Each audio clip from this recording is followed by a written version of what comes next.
So here we are into late May in the 2026 campaign, and I forgot to say last episode that we called Dylan Coleman back up from AAA at Louisville. That is because we sent Ron Marinaccio down to AAA because he was not performing well at all in the big leagues. He had 10 earned runs, 13 walks, and only 15 2/3 innings. That is just unacceptable, so he went back down to AAA.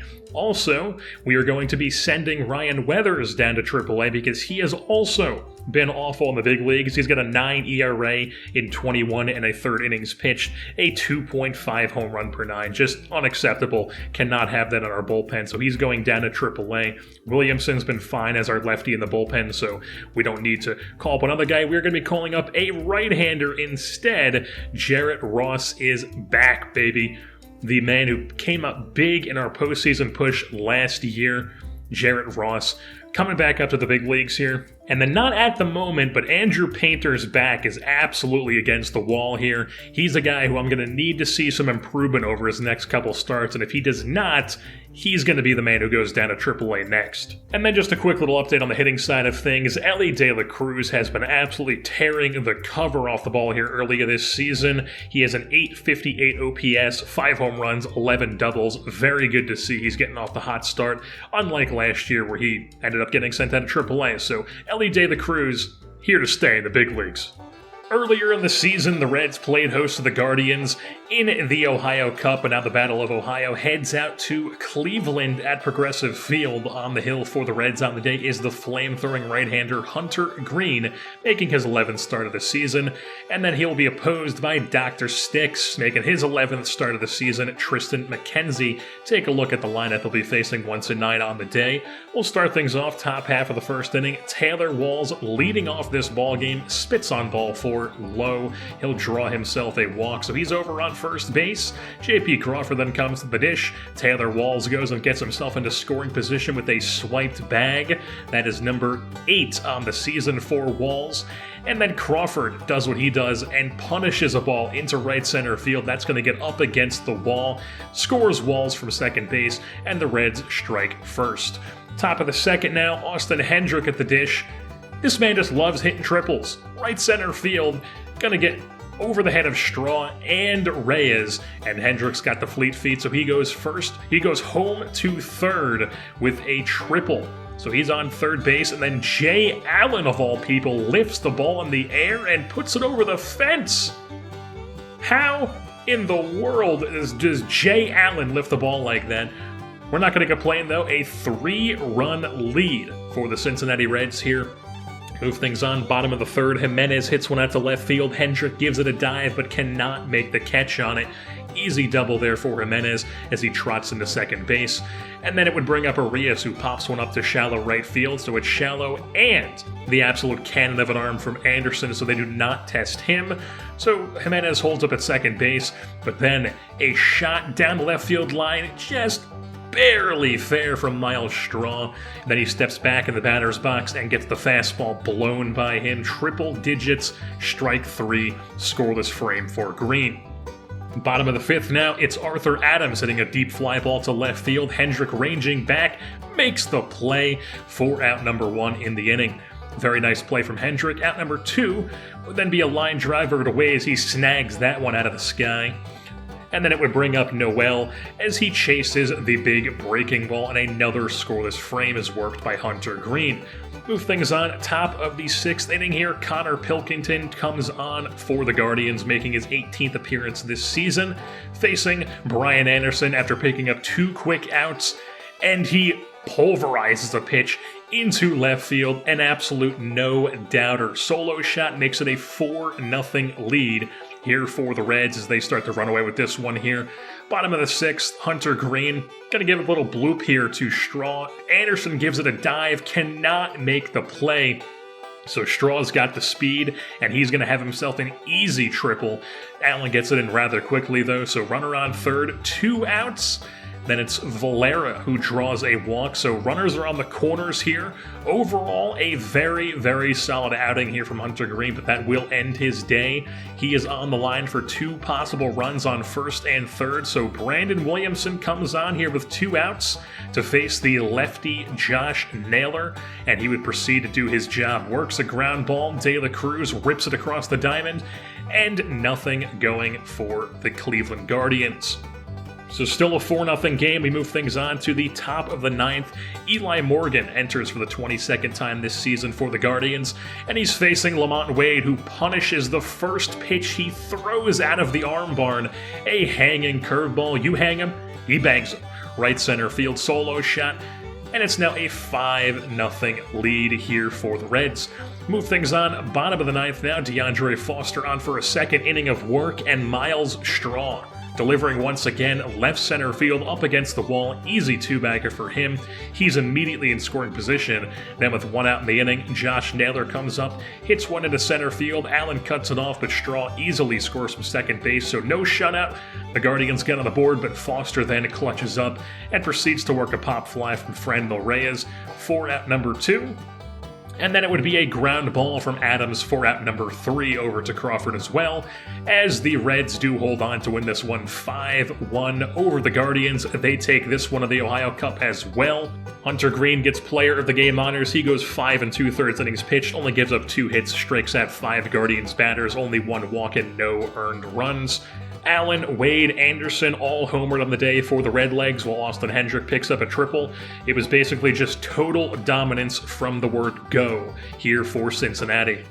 And now the Reds are here into the month of June here in 2026, and Johnny Fagan, J.P. Crawford are both on fire at the moment on hot streaks, and they both have exactly a 7.71 OPS. So, not the biggest OPS, but they are still very much performing here in the 2026 campaign. Lamont Wade has been fantastic as well. He's got an 870 OPS with 8 home runs and 11 doubles already on the season. And we are about to take on the Boston Red Sox, so take a look at what their roster looks like right now. The big new name on their team is Ozzie Albies. They signed him in the offseason. They have him through 2035, so a super long deal for Ozzie Albies in the offseason. And if you take a look at his stats, he really has not been that good of a hitter. He has some good counting stats where he hits like 20 home runs every year, but his OPS, his slash line is never really any good, aside from 2023 where we did have a really good season. But aside from that year, not so good for Ozzie Albies. Nathaniel Lowe, though, has been consistently their best bat in the order. Very, very solid middle of the order hitter for them. And then their pitching is painfully average. It's Tanner Houck, Garrett Whitlock, and then a bunch of 70 overall guys on their staff. Dylan Bundy and Clayton Kershaw are both new veterans on this team. The Reds hit the road here for some interleague action in Boston at Fenway Park to take on the Red Sox here. Toeing the slab on the day for the Redlegs is going to be the right-hander Andrew Painter, making his 12th start of the season. Take a look at the Bo Sox lineup. He'll be facing 1-2-9, as well as their starter, the veteran lefty Clayton Kershaw, making his 13th start here for them, a sub-4 ERA on the season for him, and then as well as the Reds lineup 1-9. We'll start things off. Top half of the first inning, Johnny Fagan at the dish, hitting a ball to deep center field. Jarren Duran in the sun manages to actually track it through the sunlight and put it away for the final out of the inning. So bottom of the first now, Andrew Painter is going to pitch a walk to Jarren Duran. He's on first base. Then he was stealing, so he's able to get over to second base, even on the ground ball. And then Ozzie Albies must have heard me talking shit, because he just goes, hey, watch this. Rips it over the head of Diaz at first base. RBI double, Red Sox strike first. Top of the second now, Tyler Stevenson, ground ball. Albies once again with a beautiful play at second base, and it's still a 1-0 game. So bottom of the third here, Lowe comes up with 1 out and gets a pitch off his knee, so he'll take his base after being a hits batsman. And then Jarren Duran, you hang him, he bangs him too. The rules go both ways as Jarren Duran delivers with a 2-run shot, his 10th of the season, and the Red Sox jump off to a 3-0 lead here in this game. Painter really struggling here. Next batter up is Bogarts. He pokes one into center field with 1 out. Then it would bring up Ozzie Albies. He's also going to go with a single up the middle. Gets past Walls, first and second now for Boston. And then it brings up Anthony Santander, and he goes into center field. 3 straight triples following the home run from Jarren Duran. So it's a 3-0 game. Andrew Painter continues to struggle this season, so Mike Matheny pulls him out of the game and calls to the bullpen for the new man from AAA, Jarrett Ross. He's back, entering the game here for the 5th time this season, sub-3 ERA since coming up from AAA, and he would proceed to strike out CJ Cron, blows that speedball by him for at number 2, and then it would bring up Omar Narvaez as he would proceed to ground one at the shortstop as Ross limits the damage. It's only 3-0, move things on to the 4th where he was on for another inning of work, gets a ground ball, 4-6-3 double play to work a scoreless frame. Move things on to the 5th now. Albies comes up and he delivers another hit. This time against the shift, down into left field. That's a 2-bagger for him. His 2nd of the game. So in scoring position after extending the inning, it's going to ground ball in the right field. Anderson fields. Albies testing his arm. Not a smart decision. An absolute seed from Brian Anderson. Guns Albies at the dish. Still a 3-0 game. But the Reds bat just nothing going for them. So bottom of the 6th. Another scoreless frame here for Jarrett Ross, still 3-0. Move things on top of the 7th, and the Reds bats finally start to come alive here. Leading off the inning, it's De La Cruz, rips one into left field, and then with the runner going, Brian Anderson crushes a ball over the Green Monster. That's way out of here. A 2-run blast, and just like that, it's a 1-run ball game here in Boston. Kershaw would stay on to face Tyler Stevenson, and he would proceed to hit one into left field for a base knock. So he's on first, and that would end Kershaw's day as Noé Ramirez comes on out of the bullpen, the right-hander for the 28th time this season for the Bo Sox. And it would be Ahmed Rosario facing a right-hander, tries to just lay down the sac bunt, ends up being everybody is safe. So 1st and 2nd here, nobody out still. Jay Allen then lays down the bunt, a beautifully placed one. Bases are drunk, nobody out. They figure, hey, let's go for the bunt again. Taylor Walls pops at the first base. So 1 down now, bases drunk, and just disaster happens. Yandy Diaz, ground ball shortstop, 6-4-3 double play. They strand. The bases loaded with nobody out, so it's still a 3-2 ball game. Move things on to the 8th. Tyler Rogers comes on, gets 2 quick outs, and then with 2 outs, or with 2 strikes to CJ Cron rather, he comes up, hits one into right field, gets down into the corner. It's a 2-banger to extend the inning, and then Omar Narvaez, slow roll, grounds one up the middle. Even with Cron's not fast speed, he's going to score from second base. Just barely gets around the tag. Narvaez drives in a insurance run to make it a 4-2 Red Sox lead. Garrett Whitlock then comes out of the pen looking to shut the door.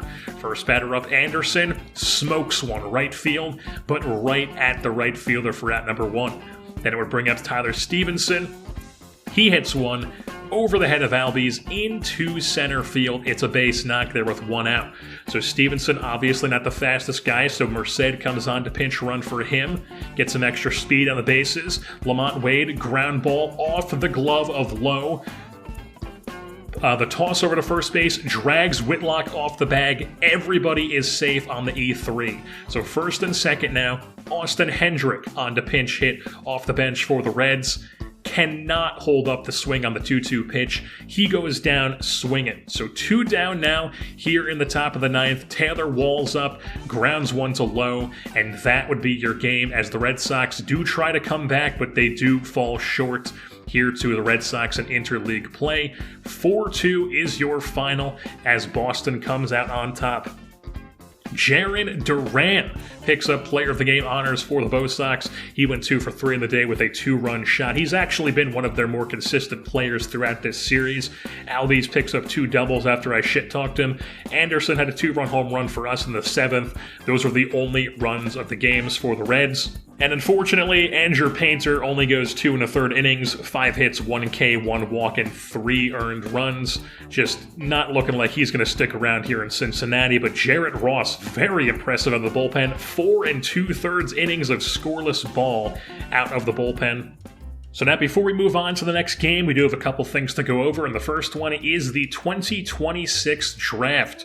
As we have arrived at June now, we are in early June, it's time for the draft. We have the 19th overall pick this season, and with that pick, we selected 20-year-old outfielder Mark Burton, followed by 21-year-old right-handed pitcher Johnny Jacobs, 20-year-old right-handed pitcher Javier Valencia, 19-year-old first baseman Gio Leone, 23-year-old outfielder Benedict Owens, 18-year-old outfielder Nate Kemp, 20-year-old right-handed pitcher Vinny Mota, and then 22-year-old infielder Quinn Hawkins. As always, we will go more in depth on these players in a future minor league update video or in their own prospect profile. And then the Reds also made some roster moves here, as Andrew Painter, like I hinted at, his days in Cincinnati are over. He was DFA'd, attempted to pass through waivers as well, and he did not pass through waivers. The Milwaukee Brewers claimed him off waivers, so he stays in division going to Milwaukee, and that means we have a spot open on the roster, and that is time to call up Freddie Jones, the Puerto Rican rookie from AAA Louisville. He's been down there in Louisville doing his thing, pitching very well this season. It's time to call him up. He is the number 2 prospect in all of baseball, and we're rewarding him with a spot in our rotation as the 5th starter here. So it is Reds and Giants here at Great American Ballpark, but the highlight of the day is Freddie Jones, the Puerto Rican rookie, making his debut here in Cincinnati. Recently called up from AAA Louisville, looking to get his career off to the right start. So take a look at the Giants 1-2-9 he'll be facing on the day, as well as the Giants starter, right-hander Logan Webb, making his 14th start. Take a look at the Reds lineup he'll be facing 1-9 as well. We'll start things off with the Giants at the dish. Freddie Jones on the hill. And did Taylor Walls make a web gem? Does a bear shit in the woods? Just absolutely incredible. Dives, pops to his feet, throws over to first base. Take a look at the replay. Taylor Walls. What else can you say? The guy is an elite shortstop. Makes the play, gets the out. Then Suarez comes up with 2 outs in the inning. He's going to hit a ball into left field. Hendrick gives it a dive. It's an easy single, but if for some reason Suarez tries to stretch it into 2, and he gets gunned down at second base, so nothing going for the Giants. Move things on top of the 4th, where Jones makes his basically only mistake of the game, as Alex Verdugo takes that hanging curveball into the bullpen. His 7th home run of the season makes it a 1-0 Giants lead. And then Jones would settle back in. Like I said, pitched a very solid game here. Gets a pop fly to Allen for out number 2. And then Suarez comes up and grounds one over to third base. Easy play for DLC. Move things on to the top of the 5th now. 2 down. Blows the speedball by Rougned Odor. Scoreless frame in the 5th as well. Move things on top of the 6th. 1 on, 1 out. Chopper over to short, 6-4-3 double play. Another scoreless frame for Freddie Jones. Move things on to the top, or the bottom of the 6th now, where Jay Allen, just trying to get something going for the offense here, lays down the drag bunt, gets over to first base. Then it brings up Taylor Walls, who does the same thing, but he pops up the first base. So runner on first, 1 out. J.P. Crawford chops it over to first. It's a 3-6-3 double play turned by Walsh and Luciano. End of the 6th, Webb just had that bowling ball sinker working on the day. So still 1-0, move things on to the top of the 7th. Freddie Jones here with 2 outs, 1 strike away from putting up another scoreless frame cleanly, but instead it's going to be a double there from Suarez, and that would end Freddie Jones's debut. He comes off the mound here, and the Reds turn to DeAndre Foster out of the bullpen for the 10th time this season, and he would proceed to do his job as he strikes out Joey Bart on the sweeping curve, ends the 7th inning, keeps it at 1-0, move things on, bottom of the 7th. Webb finally leaves that sinker up in the zone, good timing, but Wade can only pop it up the left field. 2 down. And then Anderson comes up, hard hit, ground ball, but Luciano with an incredible diving play. 2 elite shortstops defensively in this ball game. So now bottom of the 8th, De La Cruz doing the drag bunt to first base, catches Odor off guard, leadoff bunt single. Then with the runner going, Hendrick chops one back to the pitcher. 2 down now. Runner on second base is De La Cruz, and the Reds turn to Yandy Diaz here off the bench to pinch hit in a huge spot, and he proceeds to step in the box, swing at the first pitch, and take it into center field. An absolutely huge AB from Yandy Diaz. De La Cruz scores easily, and the Reds tie this ball game late in the 8th inning. So Tyler Rogers on in the 9th to try to close that gap to the bottom of the 9th to give the Reds back to chance. 2 outs, Verdugo pokes one through the left side, keeps the inning alive. Brings up Pedro Leon. 2-0 pitch, rips one to left center. Yandy Diaz still in the game at center field because I forgot to bring in a defensive substitution, but he gets it in quickly to Walls on the relay, and then a seed from Walls, the relay man, guns the runner at the plate. Verdugo is cut down, and it's still 1-1. Move things on, bottom of the 9th. J.P. Crawford comes on, ground ball, second base, 1 down. With Joe Ross on the hill for the Giants, then it brings up Fagan, hanging slider, just pops at the left field, so 2 down in the inning. Down to their final out of the inning, Lamont Wade Jr. His former team doesn't matter. He says, let's go home. Off the foul pole, an absolute bomb from Wade ends this game. A walk-off solo shot for the newest member of the Cincinnati Reds. His 11th home run of the season ends this ball game. They win it over the Giants by a score of 2-1 here at Great American Ballpark. Everybody get your Skyline chili, and let's get out of here. Obviously, Lamont Wade Jr. is your player of the game with his walk-off home run. Freddie Jones, very impressive 6 2/3, 6 hits, 1 K, 1 walk, only 1 earned run in his Major League debut. Very light-hitting game from both sides, only 8 hits for the Giants, 7 hits for the Reds. Big pitching duel between Webb and Jones, but just huge clutch ABs late in the game. In the 8th inning from Yandy Diaz as a pinch hitter, and then in the 9th inning from Lamont Wade Jr. So with that being said, that's going to wrap things up here for this edition of the Cincinnati Reds franchise here in MLB The Show 22. I've been your host, Jerseyborn, and I'm saying, my brain is tapped out. I have nothing clever to say.